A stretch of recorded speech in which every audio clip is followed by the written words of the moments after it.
One thing that I want to hit you guys with, and this is kind of a hard one, but me and a business partner were talking the other day, and I was like, dude, it's crazy that, how the world's turning and changing, and like there's a lot of things going on right now that got people up in arms, right? Internal, external, e-com wise, inflation, rates, mortgage rates, like all the things that are kind of like up in the air, and like people's businesses are doing different things. And I think sometimes when going through a training or getting involved in watching the news or whatever it is, right? We start to panic and we start to just do things. And he gave me a good quote, and I want to share it with you guys today because I related to it. And the quote is this: don't confuse activity with accomplishment. Don't confuse activity with accomplishment. And the thing he was telling me was he's working with this sales rep. He's one of the top sales guys in his industry. And he had to go on a joint trip with another sales rep. And that sales rep was just like, man, I'm working so hard, but I'm not making the money you are. And I just don't understand what's going wrong. I'm doing all the things I need to be doing. And she was confusing activity with accomplishment. And so, I want to just kind of share that quote with you guys today and just make sure, when you're working on your business, when you're doing all these things that need to happen, you should ask yourself, an easy way to just kind of do a self check here. Is this a money making activity that I'm doing right now? Is this going to make me money? Is this money making activity? And I think it was really awesome. Dude, that's totally me, right? Like being on these calls are money making activities. That was David. So money making activities are what we're doing here. Like I could be in Las Vegas, I could be down at the gambling table, but is that losing me money or is that making me money? I could be out buying drinks right now and getting drunk. Is that making me money or is that losing me money? Same thing for me. Like I was here July 4th at the office. I was here July 5th at the office. And there's a Panera Bread right across the street from me. And I went over to get a drink. And as I'm walking down the hill to the office, the funny thing was I was the only car in the parking lot. There was a parking lot of probably 50, 60 spaces available. And there was one car, and that car was mine. And it's just like, you're putting in the work. So even to this day, I'm putting in the work, getting things done, and making sure that we're accomplishing what we need to be accomplishing versus just confusing activity with accomplishment. And how you do that is just saying, hey, the thing that I'm doing right now, is that generating me money? Is that making me money? And if the answer is yes, keep doing it. If the answer is no, then it's probably not a task that you should be doing, or it's a task that you should be delegating, such as mowing the lawn. I'm making money right now? No, I'm not making money. You probably should pay somebody to mow the lawn so you can do money making activities. When your wife's over here like, hey, you need to be doing the dishes, you'd be like, well, baby, that's not money making activities. Trey says that I can only do money making activities. I'm gonna have to need you to do the dishes while I'm over here making some money. That's what I tell my wife, anyways. I'm like, baby, I gotta go make some money. So that's what I want to lead the group with. I'd love to do some Q&A with you guys and get things rocking and rolling. Let's hit that. What I'm looking for today for Q&A is, hey, I got my funnel built. It's either ready for traffic or I got traffic going. That's what we're looking for. Because that way I know that you've gotten through the Google surveys, you've gotten results, you know what product you're wanting to pitch, you have the funnel built, it looks good, it's ready to rock and roll, and it's ready for traffic, or you got traffic and we got leads. Maybe you got leads and sales. So I think Matt said that he Yes. had a few things to start with. I think that'd be a great one to start with, to work with, and then we'll work the questions after that. That's cool with you, Dante. Man, Trey, you've read my mind like a book. That is perfect. All right, let's hit it. Hey, Trey. Matt, there we go. All right, Good. Matt, let's see what you got, buddy. Cool. All right. Just do a reminder for the people who, speed through the wins watching the recording. Why don't you give a kind of a synopsis of a recap of where you're at and what you're doing?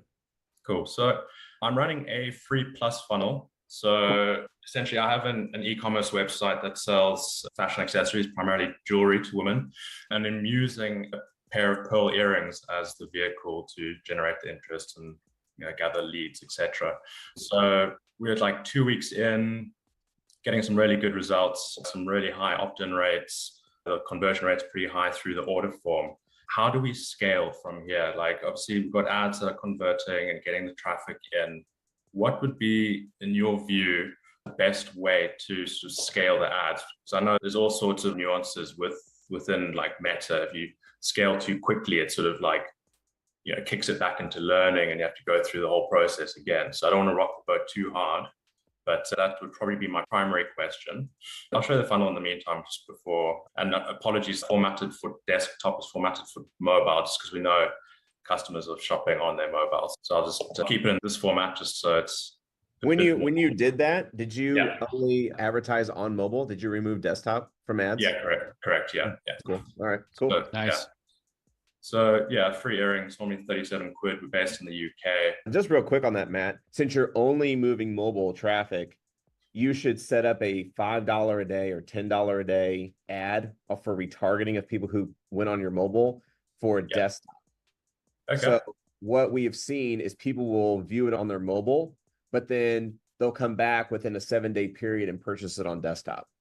So like some people just aren't comfortable ordering on their mobile.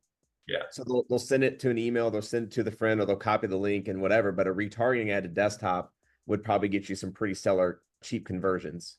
Okay. We did also notice, just to chip in there, when we added the PayPal section into it, our conversion rate almost tripled just for that like peace of mind. So that was Absolutely. Matt, because people got to poop, bro. So if they're pooping, and viewing your funnel, they don't got their credit card accessible, but they got their PayPal logins. Yeah. So I mean, it's a very straightforward thing. It's just just pitching them exactly what they'll get with it. And we were able to move the price point up slightly to get a few more pounds out of them. And it's very straightforward. And we kind of addressed the sort of, is it too good to be true if it's free? Because I think that's everyone's first hang up that they have. Like, what's the catch here? Mm-hmm. So I like how you did it twice. Like, too good to be true, boom. Free, how, boom. Like, it's like you nailed it twice, right? Yeah, I think that's just our biggest hang up. So we get a lot of interesting feedback on ads, which some people might say it's scammy or what have you, and we sort of just engage with it to try to keep the algorithm our friend. But so we just figured we might as well address it in the funnel itself. So so it's just we've got a video about the jewelry brand and then what we stand for, and then again some of the positive impacts that we do have from our brand and what we're trying to achieve. So I think overall aesthetically we're in a good-ish place. Functionally, I do have a question around order bumps to you. I'll go on to the next page. Do you have a sticky button on the bottom of your mobile? I don't, no. Dante, is that a thing? Oh, that's a thing. So Matt, I can actually show you this. Go into your blue row settings right there, Matt. Sure. Or the green section, that'll work as well. And now it is right second option down, sticky, just below you. Right. So now we would be, in this instance, you did it on the section itself. So everything in that section would then become sticky. I think what Trey's saying he wants is on your sales page to have just a section with a 1-column row and one button, maybe a headline, but he's probably just wants one button, and then you make that section sticky. So regardless where they're scrolling on the phone, we always have a call to action, and they resonates with them there. Boom. We always have a button they can click. Got you. All right. So the button sort of just sticks with that sort of scrolling, does it? Correct. But to be technically correct, whatever is in the section will stick to the scrolling. So like in this instance, you're on the section, and inside of your section is a 1-column row and one checkout element. So if you were to make this section sticky, your entire checkout element would stick. We, of course, don't want that. But if you did it with just a button, you would have one clean button sitting at the bottom. Got you. Okay, I'll definitely do that. That's super valuable. So I appreciate that. Absolutely. Well, Dante, maybe this would be the guy to ask then. So ClickFunnels Classic had the order bump was after you processed a payment. Within ClickFunnels 2.0, it seems to be not quite, Matt. What a great question. In Classic and 2.0, order bumps are always added to the order form itself, where we sell our flagship product. For you, your flagship product are your earrings. After somebody purchases on this page and is taken to another page, that's not an order bump. It's an OTO, a one-time offer, that one-click upsell or downsell. But I think so let me try to rephrase. I think previously the sort of submit for the hero product would have been about here after the card, and then the order bump, you'd find it after that. So it was like, oh, wow, I've already paid, so let me just hit add, and then it automatically adds it. So I don't know if it's just a functionality thing or maybe I'm just looking too deep into it. So you're really just questioning about the order of how things are being presented there? So and we can probably it's a matter of getting a coder involved to see if there's any way to sort of shimmy it around. You probably won't have to, Matt. I can look into this for you and just shoot you a video later on. We can arrange our order forms very much. Okay. All right. I appreciate that. That's great. Absolutely. Okay. And then, I mean, the results in terms of the views that we're getting, I'll just pop back here. I just go for the last 30 days. So our views drop off significantly as it goes through to the order confirmation. It's like no one even bothers looking at the thank you page, order confirmation. I don't know if that's something that you guys notice, or am I just doing something glaringly obvious? When did you add the order bump as the OTO? I tried that as an alternate split test just to see if there was going to get a better conversion on the actual order bumper rather than having it in the order form. It didn't. So I just figured, let me just keep it all in one place. It looks really nice and pretty. Just save any more sort of steps involved. Your first page, right? Your free plus order form. Yeah. With with order bump and then without order bump, right? Okay. Correct, yeah. So then you made 131 and 4. So you made a total of 135 sales, right? Yeah. But then the order confirmation is only seeing 24 of those. Yeah. So it's like that's a pretty staggering low number. And it's not that they're not viewing it. Might be some functionality in that thing.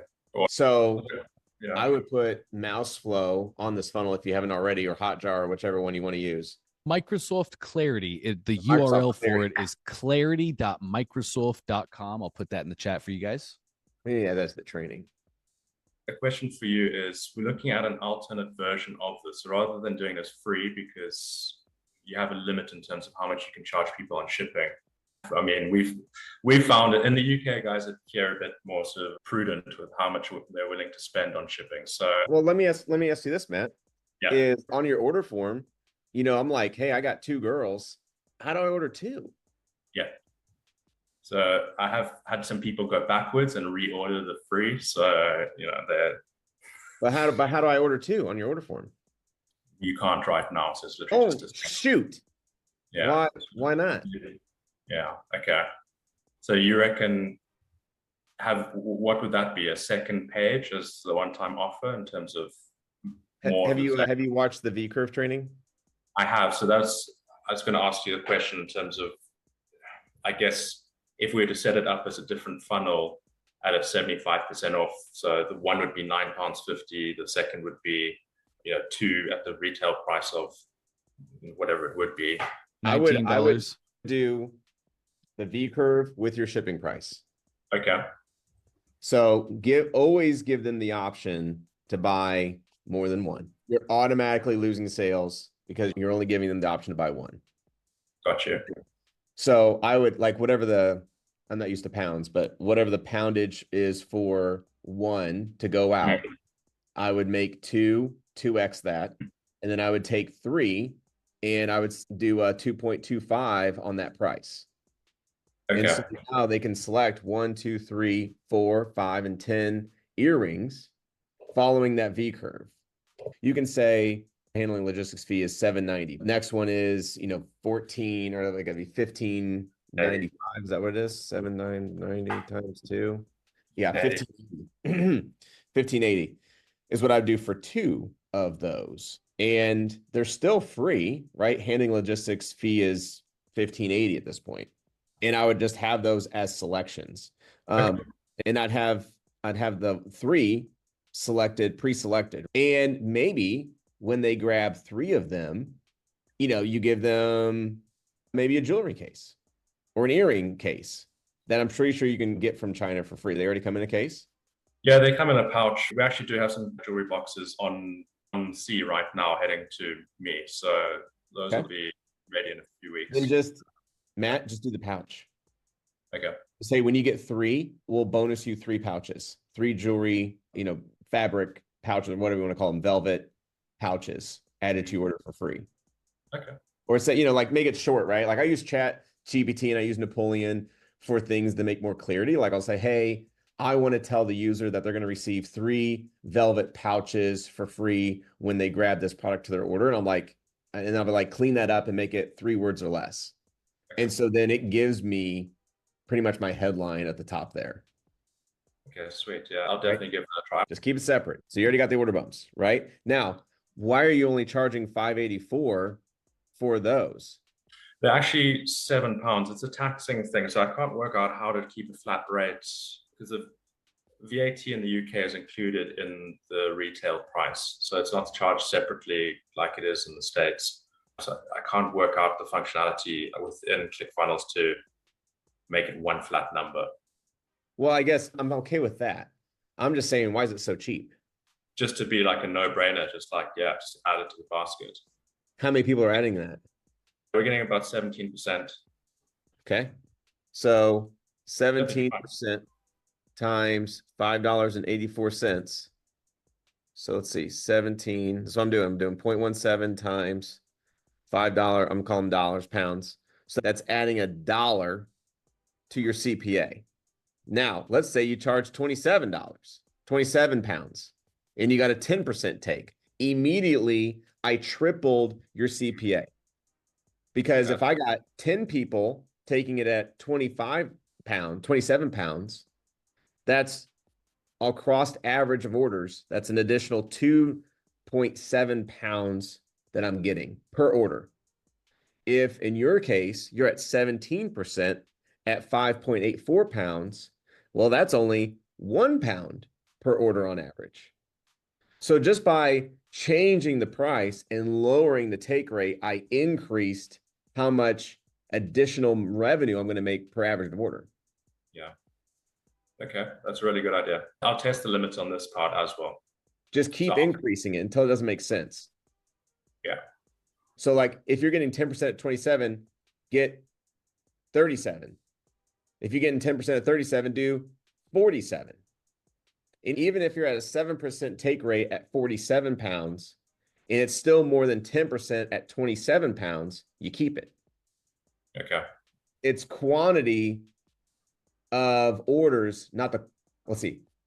Yeah, I guess it's not really quality either. I'm not trying to figure out like a good phrase for this, but basically a premium can outweigh like a freebie or like a low cost order, right? Like you might feel like, oh, wow, I got a high take rate on this low thing. That's a great thing, right? Like it's a huge take rate.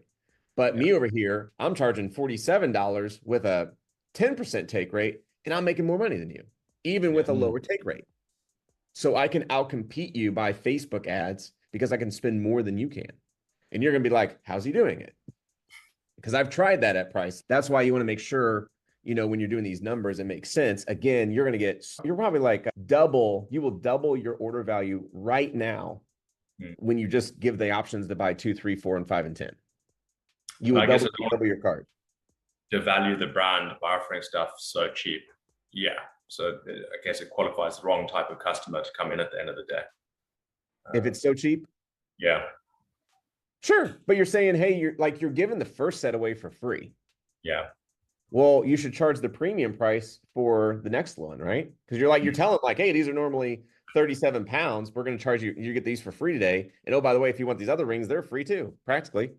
It's like, no, pay a premium for the next one. And you just work it. You just work the math to where you're just making more CPA on the take rate. Good. No, that's super valuable. I'm going to change that right now while you get on with the rest of the call. So yeah.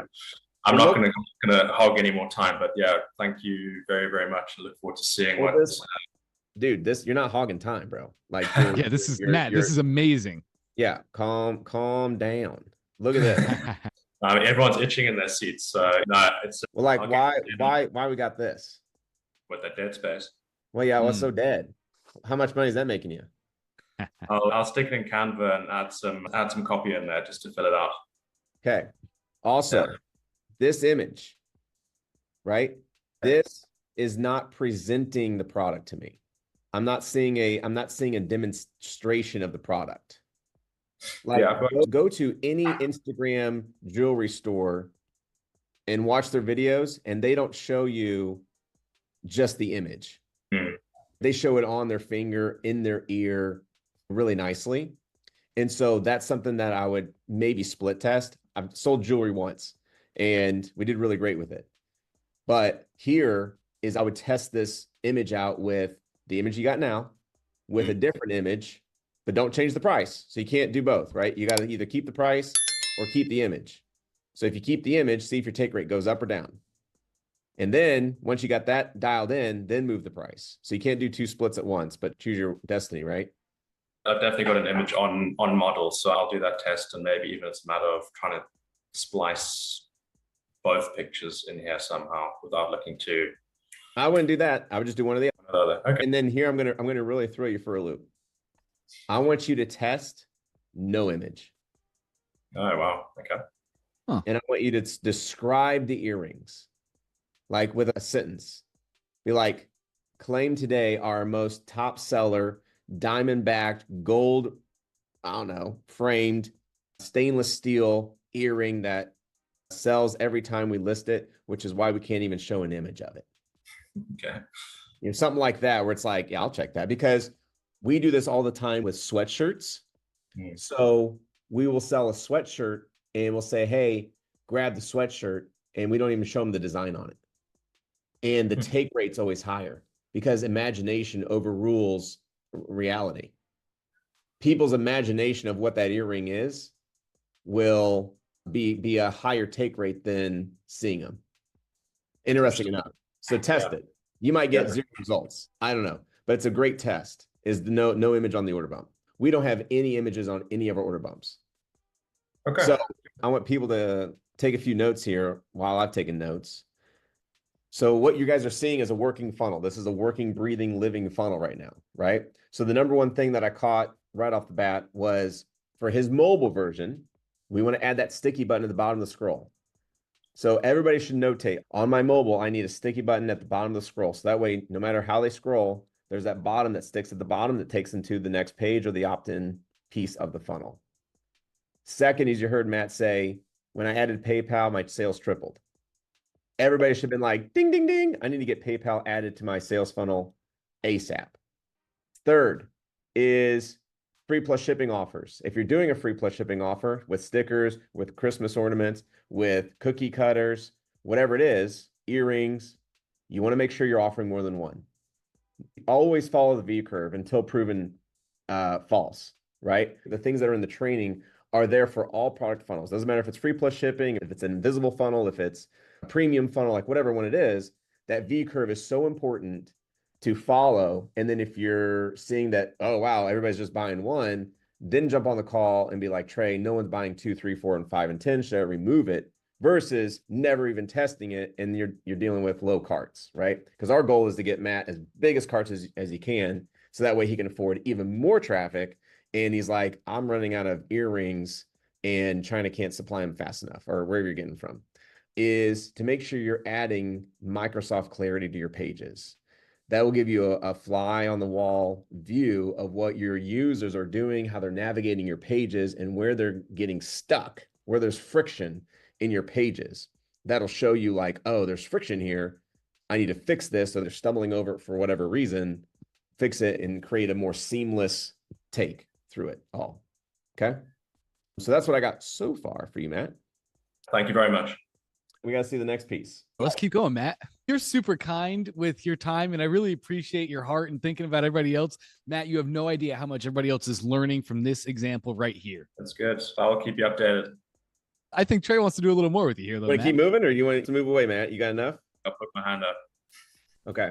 So I would test a free plus shipping against a premium offer. I would just say free shipping and raise that price to $13 for one, to $25 for one, to $27 for a pair, to 30, like just raise the price until the buyer stop buying. Like where you're starting to get nervous and be like, man, I don't think they're going to pay that. That's when you add another $10 to it. And you might see, maybe that's what we got to do, because it's hard to see the math I'm doing in my head. Will you make me a host real quick, Dante? Yeah, absolutely. Bingo. Cool. Okay. So welcome to math class, friends. This is as hard as it gets in ecom. Let's do this. So the first thing that I did that we talked about was order bumps.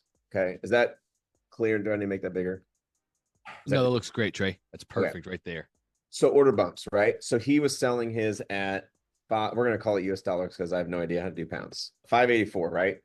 And he said, hey, I'm getting a 17% conversion rate is what he said. Perfect. The first thing I did was I said, okay, what is 0.17 multiplied by $5.84? And that resulted in 1 pound or $1. What this 17% is doing, why I'm doing this math, is this is telling me over 100 conversions, how much this is adding in revenue per conversion. So let's say I got 100 conversions, okay? Of those, 17 people buy the order bump. That order bump is $5.84. 17 times $5.84 is 99.45. 99.45 divided by 100 sales equals, oh my gosh, 1. So that's what that math is doing. So all that's doing is there's a really easy way to say, how much revenue is this order bump generating me? So what I told him was, I said, Matt, why don't you just raise the price to $27? Let's hope for a 10% conversion. Now that's lower though, right? That's a lower conversion rate. Well, Trey, why would you do a lower conversion rate? Usually with the raise of the cost or the raise of the price, you will see a drop in conversion rate. So the question is, where's the balance point? At a 10%, if we were able to get that 10%, right, that gives us a $2.70 raise in our overall revenue per order, which is what we calculated above. At the 17% conversion rate at $5.84, we're at $1 revenue per order. If we're able to get $27 at a 10% conversion, which is lower than 17, that now becomes $2.70. So we're $1.70 above, more than the current order bump that he has. This is why it's very important that, like some people will do like, oh, I'm doing, journey protection is a great one that I talk about, journey protection. And I have a 10% take rate. That's adding 39 cents revenue per order, which isn't much. It's nothing. But if you're like, man, 70% are taking it, well, that makes a big difference. That adds a lot of money. So you just want to see, it feels good sometimes when people are taking the air, but when you do the math and you realize, wow, this order bump is wasted real estate, it's not making me anything. It's adding 40 cents to my revenue per order. And wonder if I could put something else in there that gets me to a $2.70 or a $5 or a $10, revenue per order, which obviously just escalates how much money you can spend on traffic at that point. This is the type of math that I'll do to make sure that the order bump is where it needs to be for traffic. Put a 2. No right or wrong answers. We actually want to hear what you guys are thinking. It's really important that we understand how to do this math. Math is important. Yeah, tons of ones. And this is simple math. This is math Dante can do. If it's math Dante can do, that's my kind of math. That's good math. If we can do another example, it would be helpful. Okay, let's do it. Let's say, here's Dante. Are they able to do quantities on an order bump? Yes. Oh yeah, that's right. We did that last time. Yep. Okay. And subscriptions. Yep. All right. Let's say you're selling drones. So I got a drone I'm selling. What's a good order bump for drones? Probably a battery. Yeah, probably more batteries. More batteries. They always run out. Don't fall out of the sky. So a good order bump with more batteries, right? So let's compare the two. Let's say I want to do that versus maybe I'll do journey package protection, since I'm making fun of my own order bump. How much do we charge? We charge $3.99 per unit. Cool. Is what I like to do anyways. Or we just charge $39 flat, depending on the order, it doesn't really matter, but per unit is way better. And let's say that gets a, 12% take rate. And my batteries, I'm charging $29 per battery for my battery. And let's see. All right, let's do this. And let's say I get a 2% take rate on my battery. And I get a 12% take rate on journey package protection. Which one's better? So 12% on $3.99 or 2% on $29? Let's see it in the chat, gang. What do you guys think? Think I should do batteries or do I should do journey package protection? So how I do that math is, let's say I got 100 orders. It's an easy way to do it. 10, I got 100 orders. I know of those orders, 2% take me up on a battery and they pay $29. Cool. So 2 people take it times 29, that equals $58. So $58 is what I received in revenue for over 100 orders. So divide 58 divided by 100 orders equals 58 cents per order is how much I made. Or we got $3.99. So 100 orders times 0.12%. Okay, that's good. $3.99. How much is that? 12 times $3.99 is $47.88. So crazy enough is, even though I'm charging so much more for a battery and so much less for journey protection, the two of them are pretty identical. Because you take $47.80 divided by 100 orders, gets me 47 cents. Let's call it 48. So I'm 10 cents. I'm 10 cents between the two. And here's the crazy thing is this one's actually the winner, because there is zero cost of goods. I have cost of goods here. So a battery might cost me $12. So if that battery is $12, it's no longer $29. It's 29 minus 12, which is going to be less than what Journey Package Protection can get me. So I guess I shouldn't beat myself up too much about Journey Package Protection. These are all the things you want to consider when you're split testing order bumps, split testing pricing, and removing COGS to see how much more money is it actually adding to the cart to allow me to scale. So if I know this is a winner, right? So like batteries or Journey Package Protection in this case trumps batteries, okay? Because I went with a low take rate. It's probably gonna be a little bit higher than that. But let's just say this is the winner. So then now toss a little code in there where for every time that a unit is sold, it charges $3.99 per unit. So if I know I got 100 orders, and if using the V curve, you'll get 2.6 units per order. That's 260 orders, 260 units going out the door.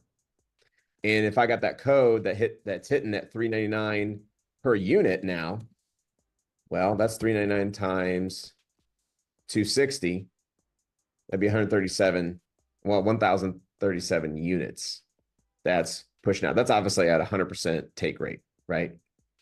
So if it's at a 10% take rate, or what I say, 12% take rate, and I know my average is 260 over that, so 2.6. So yeah, 399 times 2.6 is $1.24. So there I just added $1.24 to my revenue by adding a little code that maybe cost me $50, $25, I don't know, to add, brought me from a 48 cent to $1.24 on my total revenue using this order bump.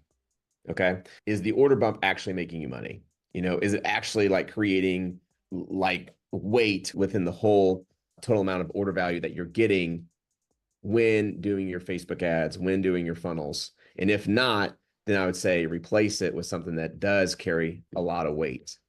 For instance, let's just say you are getting an 8% take rate on your battery. 100 orders at 8% at $29 is, let's see, yeah, 0.08 at 29 is, yeah, 232. So 232 per order, which is your COGS, right? So then minus the COGS, it probably still outweigh your Journey Package Protection. So that's the stuff you want to do. Once you get order bumps rolling, you want to make sure it makes sense to even push it. So going back to, you know, Matt's example is even if you can twist the order bump, you know, from a 17%, raise the price to 27, get a 10% conversion rate, I'm already beating how much money and revenue that I'm generating just by raising the cost, lowering the conversion, increases my, which kind of sounds backwards, but it increases how much revenue that I'm generating per order on the cart. So we got a little deep there, but these are really good things to know and understand when it comes to math of, hey, here's how the funnel's actually working, right? Because I don't care if you're selling snow cones, blankets, tissues, cups, right? At the end of the day, this math never changes. This math always stays the same. So that's your math lesson for the day. That was awesome. It's the napkin math of ecom, man. That's yeah. That was fantastic. That is the napkin math that generates millions of dollars. So that's why you'll see, Russell on his first upsell to $197, but he might have a 10% take on that. And he's making $19 per order on that upsell. So I would test that 197 against maybe like a $29 or a $49, and you get a higher percentage. But the take's higher and the price is lower, but the amount of revenue I'm adding to that funnel now is superior to what he's getting at 197. You just got to test it. It's all about testing to see what the take rates are going to be against the revenue that generates how much revenue is this adding per order. And that's how you just keep scaling your revenue to get it a little bit higher. The V curve is a huge component of all this. That V curve is going to get you those 2.6 units. Most people are buying 1 unit, like 1.2. If you go to a Shopify store, it's 1.2. Shopify will come out and they say it in blog article, 1.2. So just with the V curve on your funnels that you're learning here in OFA, you're going from 1.2 immediately to 2.6 just by using the V curve. That's if you sell 1, 2, 3, 4, 5, and 10 units. Automatically, practically triple what you're going to get on a Shopify store. That's crazy. And then you got order bumps and upsells along with that, which Shopify doesn't do. You double again. So you can take, a Shopify average order value of like $20. Immediately that becomes about 45 with the V curve, and then you usually can double that front end offer with the upsells, an $80, usually about an $80 cart average order value. So you go, I'm doing Facebook ads to Shopify at $20. I'm doing Facebook ads to my ClickFunnels at $80. Where can you spend more traffic? It's in the funnels, right? Just hands down. Like you can't beat it. Can't beat it. So great question, Matt. Thanks for bringing that on board. Happy that you're making sales, bro. That's a huge win. Yeah, like those small changes are going to even make you better, right? They're just going to make you be able to afford just so much more traffic. And of course, there's just so much more to even change that I saw that we can even optimize even heavier. That'll get you even more cleaner conversion tracks through there. The question is do you have follow-up in place? Because you are doing a 2-step order form. We do. So we follow up with an offer that sort of sends them into the Shopify universe, which is probably a big fail on our side in terms of encouraging them with, a third off their offer just to get them to shop. So your first 3 emails should be just following up and bringing them back straight to that funnel. Don't take them to Shopify just yet. And don't give them a discount. Just bring them straight back in. And you'll see 30% of your orders will become from those three emails. So if you got 100 orders today, 30 of those will be from your emails. I guess it saves me having to spend another ad cost on them. So yep. Got the email address. I just reduced your ad cost by a tremendous amount by getting you 30 more purchases for the first 100 orders that you got. Yeah, no, this ClickFunnels thing is crazy. It's definitely giving our Shopify store a run for its money. It's making us think quite heavily in terms of, do we just shift everything into Funnels 2.0 now? Yeah. Yeah, I think it's great, man. I think having both is fine too. Like create the bridges, like the funnels are your bridges and they're your wide nets. Like, hey, come to our store, right? Like believe in us, transact with us, have fun with us. And then it is up to you to freaking just hammer them with follow-up emails to other funnels and hammer them to, your Shopify store and see how it does. Like to be really transparent, you should use your Shopify store for testing what product is the next big one. And then taking that product and making funnel and drive tremendous amounts of traffic to that funnel. And then all those buyers that come through, you push them to your Shopify store to test the next big product, and it becomes a perpetual system. I think also just this might be something valuable for the guys on the call is that we've become too delicate with our email list and too soft sales and not emailing enough, where people just are window shoppers. So now we're getting to the point where we're sort of actively email marketing. It's either buy or unsubscribe because you're holding up real estate that we don't need you to do. Be more ruthless, I guess. Dude, what are you putting in your packages that you mail them? Yeah, so there's flyers, a story. Yeah, there's a bunch of sort of marketing like leaflets that go into the packages. How much does that cost you? Pennies. So it's nothing. Pennies. pennies. So pennies, man, that's powerful. Yeah. Because let's think about this. How much did you pay for a conversion for one buyer? Through the funnel, it's roughly £4. £4. Yeah. And so just so I'm getting this straight, because this is mind-boggling. You paid $4 to get a consumer, but then like you're spending pennies to have them come back to the store. Yeah. Pennies. So like it's in your best interest to get as many buyers as you can, because shoot, just the second time for them to buy costs you pennies. How many pennies did you spend? How many pennies does it take to get to $4? 400. 400 pennies. So you could send 400 things to them for the same amount that it took you to get them the first time. Yeah. That's pretty crazy. Well, 400, maybe we've got our wires crossed here, 400 marketing leaflets or whatever. Yeah. So every time they buy, you put in a little leaflet in there to cost you pennies to get them to come back and buy again. Do you have the TV show where you're at called Bar Rescue? Do you get American TV? I could probably find it, but I haven't watched it. So I was watching Bar Rescue about 2 years ago, and this is where what you're doing right now came into play. When someone comes and visits a restaurant for the first time, it is a 20% chance that they'll come back a second time. If they come back a second time, you have a 50% chance of them coming back a third time. When they come back the third time, they will come back religiously at a 70 to 80%. So the goal was, how do we get them to come back to the restaurant 3 times?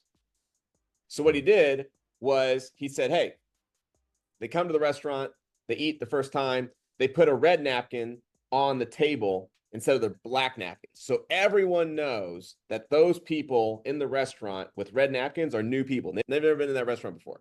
So all the staff, all the hostesses, everybody, the bosses, the managers are giving them like kudos all the time. Like, hey, how are you? Good to meet you. Like, I'm Steven. Like, have you been here before? No, I haven't. Wow, you got to try the steak. Have you had the steak? No, I haven't had steak. Oh my gosh, the steak is amazing. Get the steak.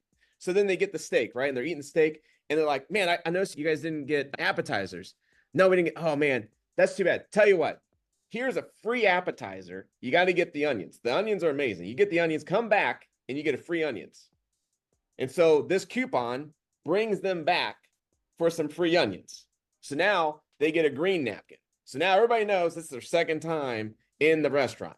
They get the free onions. The onions are so good. Did you get the steak again? The steak is great, right? Oh, you guys are going to love it. Hey, tell you what, when you guys come back next time, because I know you're going to try this new thing, I'm going to give you a free dessert.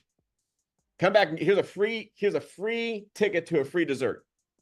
So then they come back and the dessert. Now they get black napkins, right? Now they're part of everybody else. Like everybody comes. And that by doing that, they get them to start the repetition, right? They create that momentum. So what you're doing is there's a lot of money spent to get that first buyer, $4, £4, like £4 to get that first dollar. But again, the second time, pennies, bro. Like spend the pennies to get them that second time.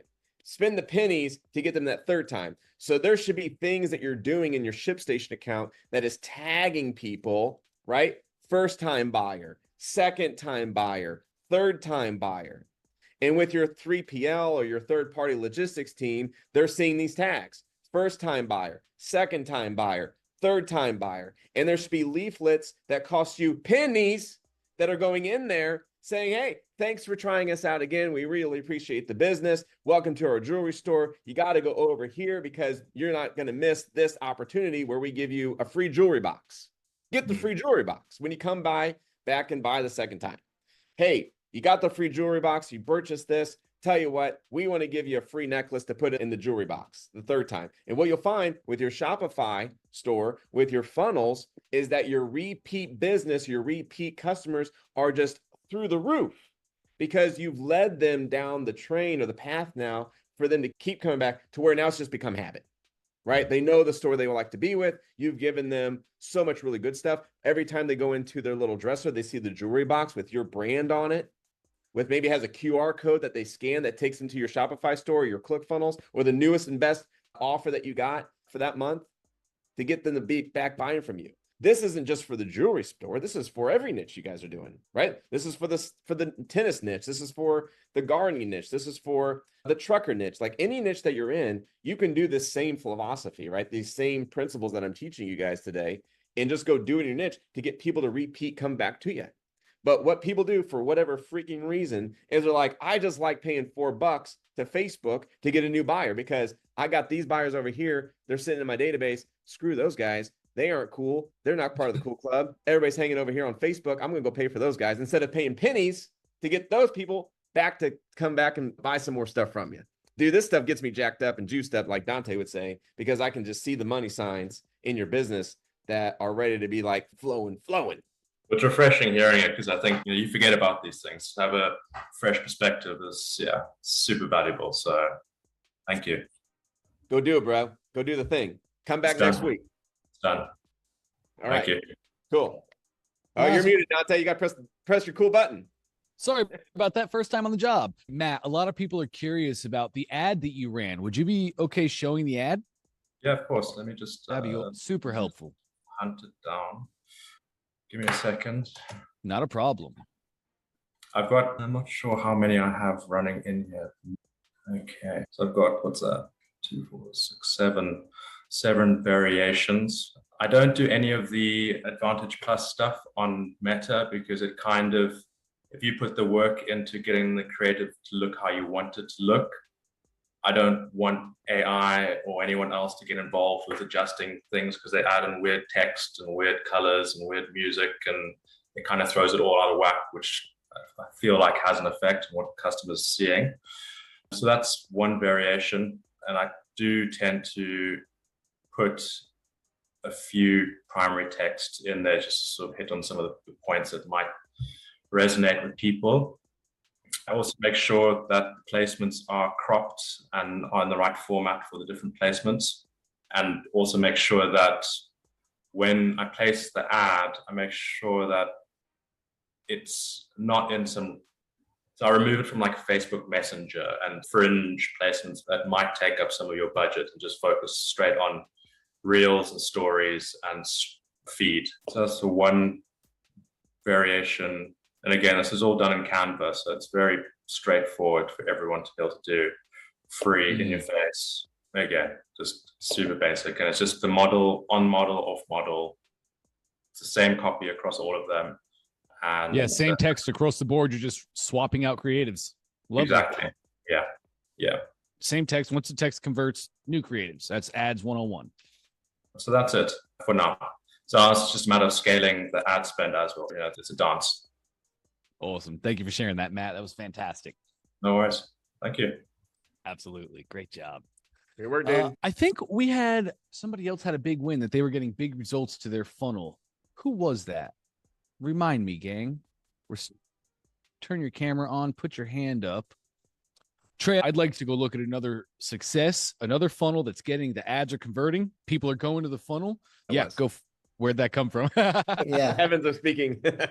Andreas, it's not related to this, but to do a hub, you need additional training. I've seen something that you have to pay $497 for a course to do a ClickFunnels hub. Is that difficult to do a hub? But you're saying hub, H-U-B? Yeah, hub. Yeah, hub. That's a funnel hub. A funnel hub is kind of like a website. And in this track, if we're doing e-com, I'm not concerned about your funnel hub right now. I'm not. Okay. Before we even come close to worrying about a funnel hub, we need to have a product that is selling. We need to have a funnel that is converting with ads that are working. A hub would become useful, like when you get to like a tray level and you have multiple products that convert well and you maybe want to have like a storefront, then we can worry about hubs. Right now, all about the funnel. All right. Thanks. Awesome.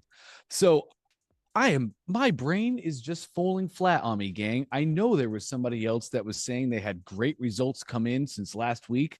Who was that? Put in the chat, or you can just unmute yourself and we can start talking about it. May I ask a quick question? Just while people are thinking, it's really fast. Yeah, go for it, Olga. Thank you. I would like to ask about follow-up sequences. How often should it be? And is it getting you any results in ecom? Because I know that in expert business, follow-up sequences like you just get your list and you're done. What about ecom? You got to have opt-ins though, right? We So do have a lot of opt-ins. I'm not succeeding with any sales, but I'm doing great with opt-ins. So I'm thinking of monetizing this list. And how often should I send emails? so if you're not making sales, then the email won't make you any more sales. So because you're not converting on the front, so what would make them convert again or even the second time? So we got to get where your funnel is fixed to where it is making sales. And then the follow-up emails are clean. You'll get 30%.